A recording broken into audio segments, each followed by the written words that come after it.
Today, let's learn a little bit about jealousy. And when we say let's learn a little bit about jealousy, let's start with the first parsha, the first unit dealing with jealousy in the Torah, and go on to a later unit of another relative who is jealous of a relative. Of course, in the first parsha of the Torah, we're thinking about Cain and Hevel. Both bring karbanot, both bring sacrifices and offer them to God. God accepts the karban, the offering of Hevel, but not of Cain. And Cain, jealous of his brother, becomes very angry. And HaKadosh Baruch Hu, God himself, addresses Cain and says, "Why are you so angry? Why is your face fallen?" Well, those are, we could say, very simply, God diagnosing in modern terms, Cain, why are you depressed? Right? Depression is going to lead to sin. Lepetach chatat rovet, sin croucheth at the door. And indeed, Cain, unable to talk with his brother, he tries to talk. They go out into the field. Vayomer Cain and Hevel el Hevel. Cain says to Hevel, but we don't know what he says. He can't talk. He's so angry. It bursts forth, and he kills him. That's the issue. Jealousy. Well, we have another case of jealousy later on. Again, relatives. Korach and leads a group. He can't understand why he isn't the Kohen Gadol. He can't understand why Moshe and Aaron have taken all the major positions, as it were, of leadership, and he's relegated to something less. And this jealousy is consuming him. And at this point, let's learn a Sefat Emet. The Sefat Emet in Parshat Korach from the year Tav Reish Mem, which corresponds with the year 1880, teaches the following Uktiv. Begins with the quote of a pasuk, Oseh Shalom Bimromav. God makes peace. In the place of peace, there's no jealousy. God makes peace in his meromim, in the highest realms. What are the highest realms? What are we referring to? Chazal explain, Darshu Chazal. Chazal say, as a drasha on this, Gavriel, you have two different angels. The angel Gabriel, Gavriel, his role as an angel is he is Sar Shel Eish. He is the prince of fire. And Sar Shel Mayim. He's also the Sar of water. Al Yedei Tzivui HaBorech Yitbarach Naseh Shalom Beinehem. And through HaKadosh Baruch Hu, the command of HaKadosh Baruch Hu, there is Shalom Beinehem. There is peace between them, right? Between these two angels. Perush Al Yedei Shemevatlim Atzmam Elav Yitbarach, because they are not entirely concerned with what it is they are, but what it is that God wants from them. Al Yedei Shemevatlim Atzmam Elav Yitbarach Af Ki Heim Bechinot Mechulakim, even though they are different categories, different realities, Hashleimut Mechaberotam. It is the perfection that joins them together.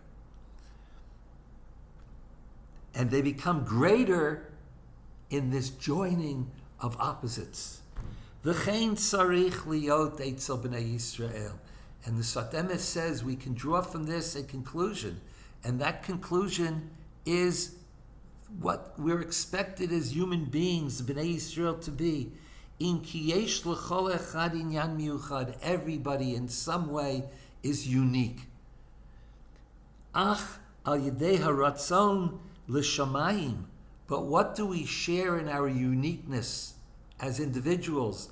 We share, or we should share, that our will should be that this is the talent that God gave me, and I want to direct my talent to heavenly, to significant, to meaningful things.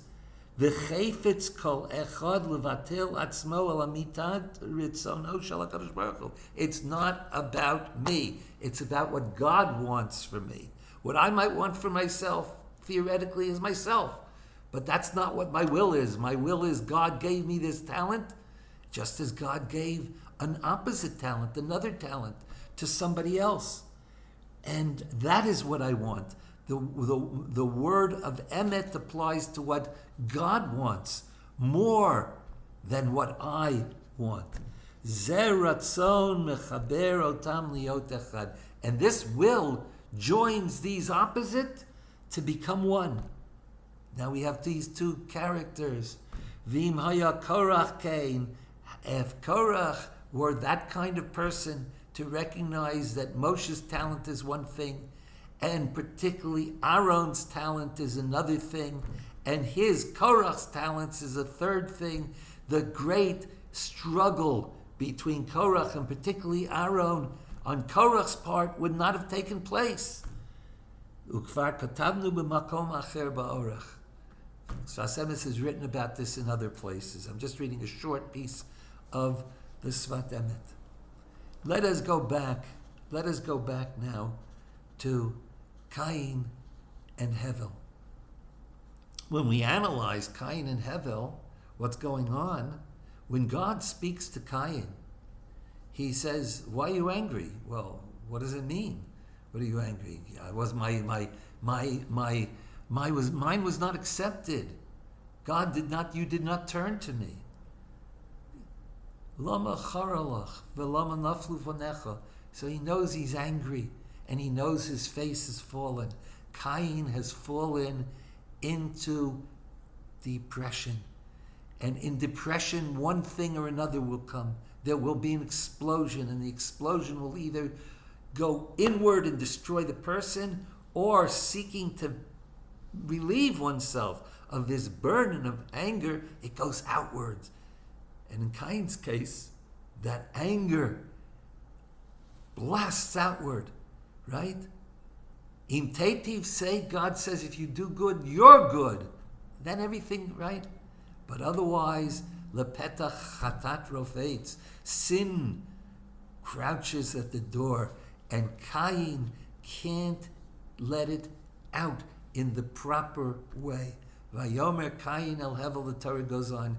Cain says to Hevel, and we can't find him talking. He says to Cain. Cain says to Hevel, and there was when they were in the field. Vayokam Cain el Hevel, he rises up and he kills his brother. What was he saying to him? Vayomer Cain el Hevel. We don't know what he's saying to him. So there are many perushim on this, but the simple thing is he can't speak, and that's the problem. And it bursts. If you would talk it out, perhaps it could be solved, but he can't. It just comes out in a fury, and the ultimate fury is that I will be the favored one because Hevel will not be. The tragedy of the human condition. And so the same thing is happening. It's brought down in a number of places that the grandfather, the Chidushei Arim, the grandfather of the Sfas Emes, said that God's question, why has your face fallen, right, is why is your face fallen? Because your korban, your sacrifice, your gift, as it were, was not accepted, or because your brother's was accepted, right? Right? Which is it, right? What is it? And of course that means if it's because your brothers were accepted, then you're suffering from that human tragedy of living your life as jealous of the other, of always wanting to be what the other or more than the other, and what so on and so forth, when what we should be doing is being the best we can be. Lama naflu panecha, lama charalach. The question, right, that the Sfas Emes will talk about. That's what he began with the story of Korach and his campaign against the Kohen Gadol, who happens to be Aaron. And this jealousy, this inability to accept the good in myself and to try to use that good rather than to say, I have to be better than the other person, right? This is Ose Shalom Bimromav, right? And the model is about the angels. The angels, they're not jealous one of the other. At this point, I'd like to conclude with a poem by Denise Levertov. Interesting background. There's a poem that she has called "It's a Vision," and the poem is prefaced by a quote from somebody we usually don't like to quote in these shiurim or in these videos, but nonetheless, it's a quote more or less that comes from Spinoza. She quotes it from Ezra Pound, whom we certainly don't want to quote, but to be honest, we have to quote it. The intellectual love of a thing is the understanding of its perfections, which, in your pardon my Latin, is what Spinoza calls amor deo intellectualis. I hope my Latin, 2 years of high school Latin, didn't show that I didn't learn too much Latin. But here is the poem, A Vision, Denise Levertov. Two angels among the throng of angels passed in the upward abyss, facing angel to angel. Blue and green glowed the wing feathers of one angel, from red to gold the sheen of the others. These two, so far as angels may dispute, were poised on the brink of dispute, brink of fall from angelic stature. For these tall ones, angels whose wingspan encompasses entire earthly villages, whose heads, if their feet touched earth, would top pines or redwoods, live by their vision's harmony, which sees at one glance the dark and light of the moon. These two hovered dazed before one another, for one saw the sea-feathered peacock breakered crests of the other angel's magnificence different from his own, and the other's eyes flickered with vision of flame petalings, cream gold, grain feather glitterings, the wings of his fellow, and both in immortal danger of dwindling, of dropping into the remote forms of a lesser being. But as these angels, the only halted ones among the many who passed and repassed, trod air as swimmers tread water, each gazing on the angelic wings of the other, the intelligence proper to great angels flew into their wings, the intelligence called intellectual love, which, understanding the perfections of scarlet, leapt up among blues and greens, strong shafted, and among amber down illumined the sapphire blooms, so that each angel was iridescent with the strange, newly seen youths he watched, and their discovering pause, and the speech, their silent interchange of perfection was never become a shrinking to opposites. And they remained free in the heavenly chasm, remained angels, but dreaming angels, each imbued with the mysteries of the other.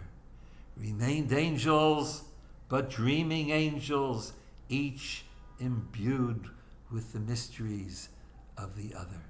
And such was the failure of Cain, and such was the failure of Korach. May HaKadosh Baruch Hu grant us the wisdom to understand what our talents are and not to look at the talents of the others, and to use the talents that HaKadosh Baruch Hu gave us in the way that only we can use. If the sin of Cain and Hevel was described in the Torah, Vayisha, HaKadosh Baruch Hu turned to Hevel and not to Cain. So may we learn that we have to find our way of turning to God such that He will turn to others. Ein lecha adam she'ein lo sha'a means not simply that there is no man who doesn't have a moment, but ein lecha adam, there is no person she'ein lo sha'a who doesn't have a unique capacity to turn, to act in the right way, to say the right word, to do the right thing towards HaKadosh Baruch Hu in his own way, and towards his fellow human being who needs his turning, and only his turning, my turning, and only my turning toward the other in the lowercase o as to the other in the uppercase O. And the turning, and that act, and that word, and that deed that I can do can only be done by me.